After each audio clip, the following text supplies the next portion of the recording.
Okay, so this is part two. I was talking about how I saw God, and I'm going to give a little bit more commentary about why I never mentioned this to anyone. Because I also, you got to realize, I served on submarines in the Navy, and I had some experiences where some of them came from. I had the best captain ever in the entire Navy, possibly in the history of the Navy in the United States. My first captain on my first submarine was a phenomenal role model of mine.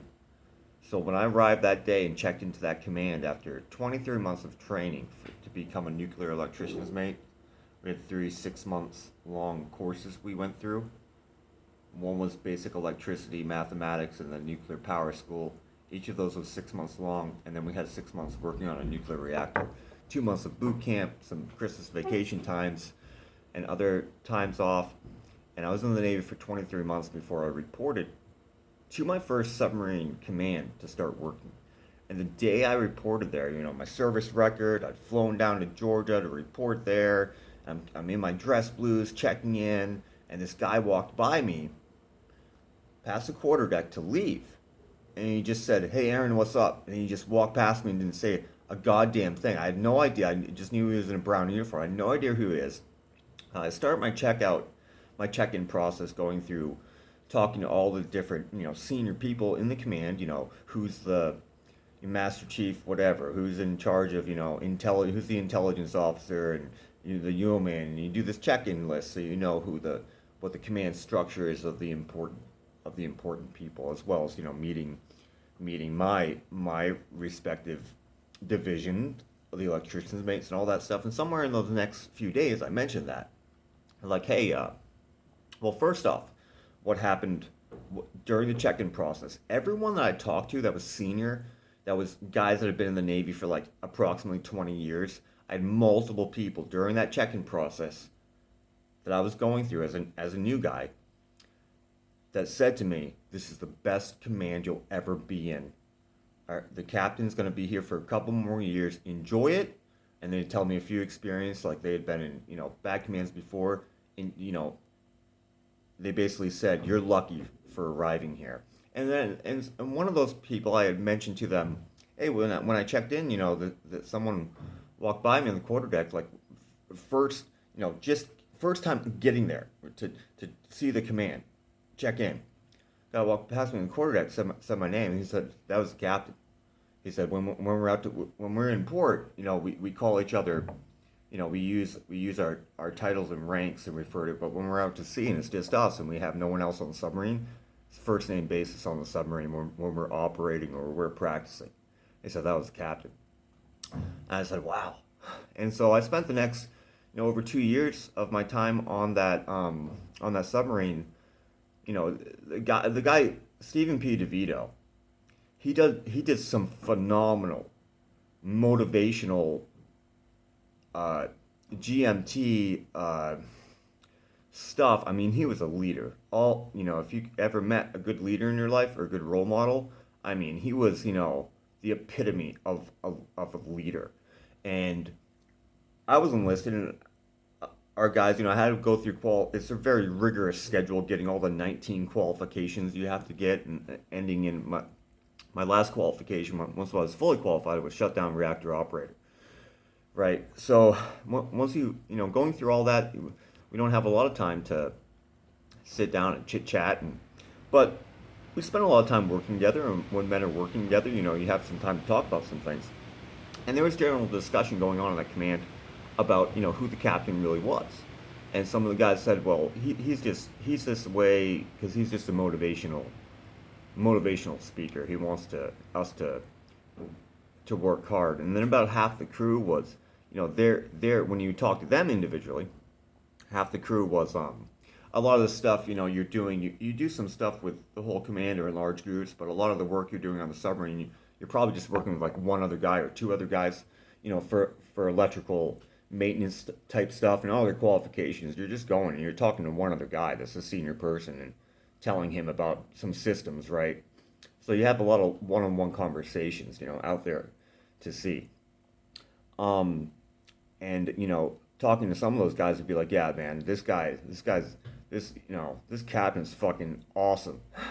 And they would tell you some story about, something he did one time or whatever. But I had some phenomenal experiences with that guy uh, while I was on that sub. Like, I had some amazing stories I could have told people in my life when I returned to Maine. And I never told them some of those stories. Like, if someone interviews Stephen P. DeVito, he remembers me. I did something very special for that man. Within a few weeks of him turning over command to a new captain, and that man remembers me. It's one of the best.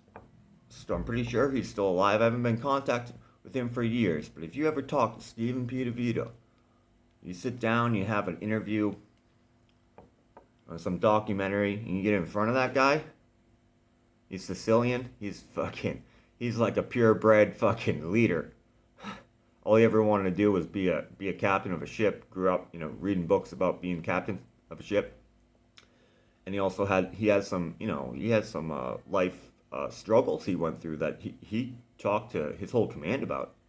He had a particularly surrounding his daughter that had she almost became a paraplegic. She was hit by a vehicle. It was a very personal story of his. I'll let him tell it to you. But she was hit. She was hit by someone while she was waiting for a bus.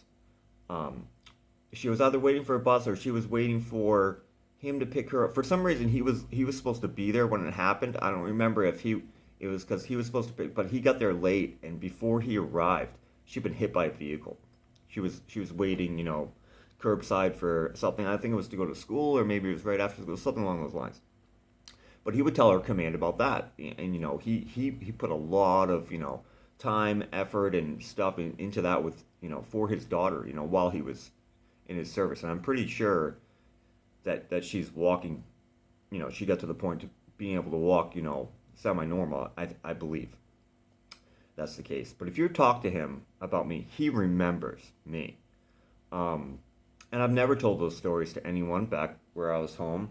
And having this experience where I saw God and coming from a religious background where they talked about, like, one of the characters they talk about just within the Seventh Day Adventist denomination that most other people wouldn't have heard of. They had a prophet named Ellen G. White.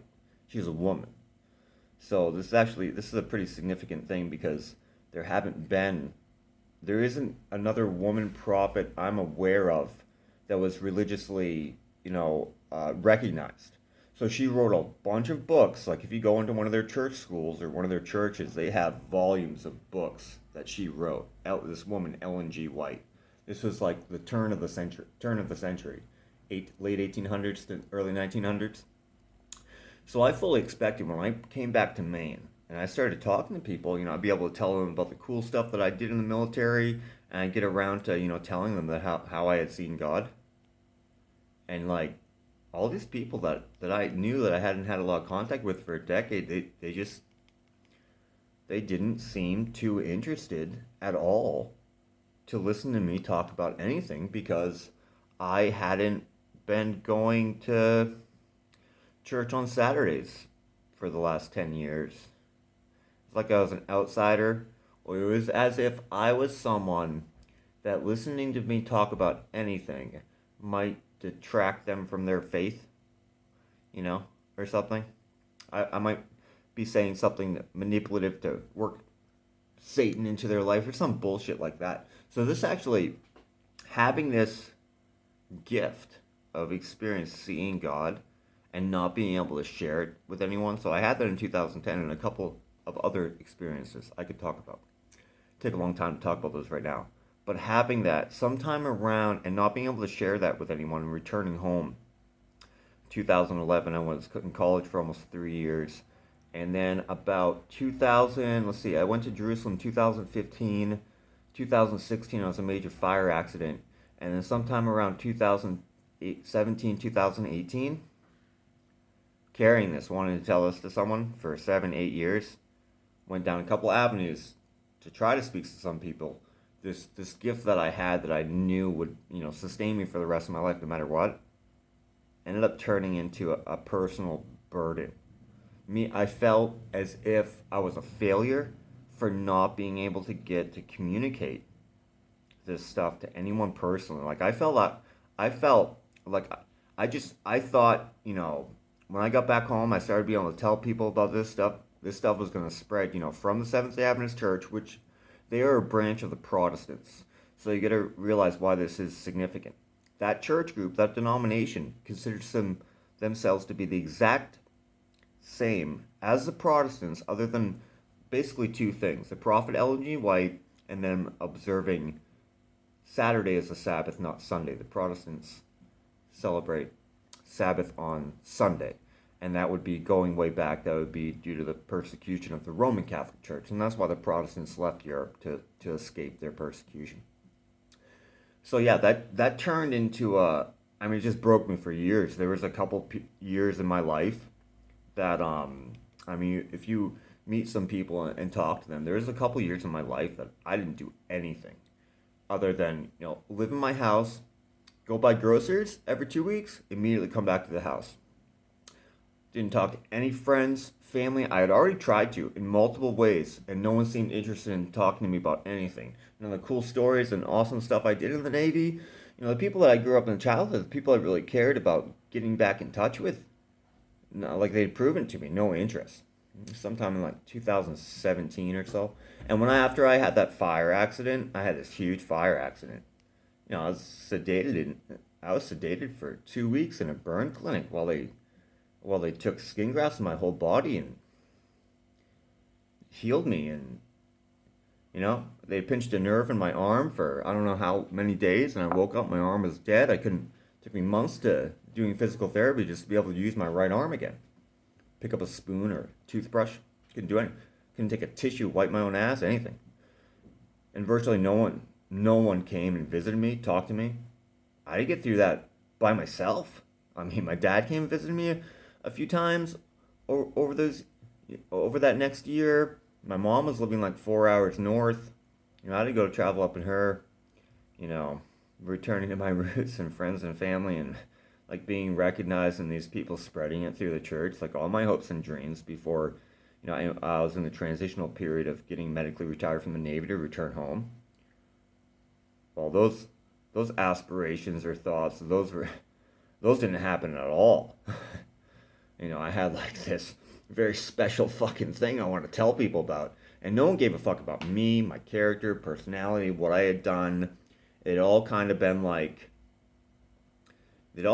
put up like a very it was confrontational in ways, like this attitude of sorry, you haven't been going to church every weekend, you're not us anymore kind of attitude. And that was that hurt for years, and then it got to the point where it just personally how I felt about myself. I felt like I was just like a complete failure. Like I've been given this thing, I'm supposed to tell this to somebody, and I wasn't able to do it. And then I had to go to the point of selling everything I owned, houses and everything, and leaving the United States. I mean, to go find some other people to talk to. And traveling, travelers talk to each other to stay in hostels and guest houses and stuff like that. I was just going to go do that until I met a woman that wanted to marry me, because I knew I would need a wife, by my side in order to be taken seriously with the stuff I'm going to do later on in life, right? It couldn't just be me. So I set out on that path in 2019, and here we are over 2 years later, and I'm transitioning from trying to communicate with people for the purpose of getting a response from Facebook. Gave them a lot of time, these people that know me. There's a lot of people that know me, that went to school with me or church group. I've been waiting for one of those guys, I've been waiting years for one of those guys. Still another 2.5 years after I've been living in China, I've been waiting for one of those guys to reach out, to go out of their way to fucking call me or WhatsApp me or talk to me on Discord or something. No one's done it. So this is the 4th day I started making videos on YouTube. I'm not waiting for that anymore.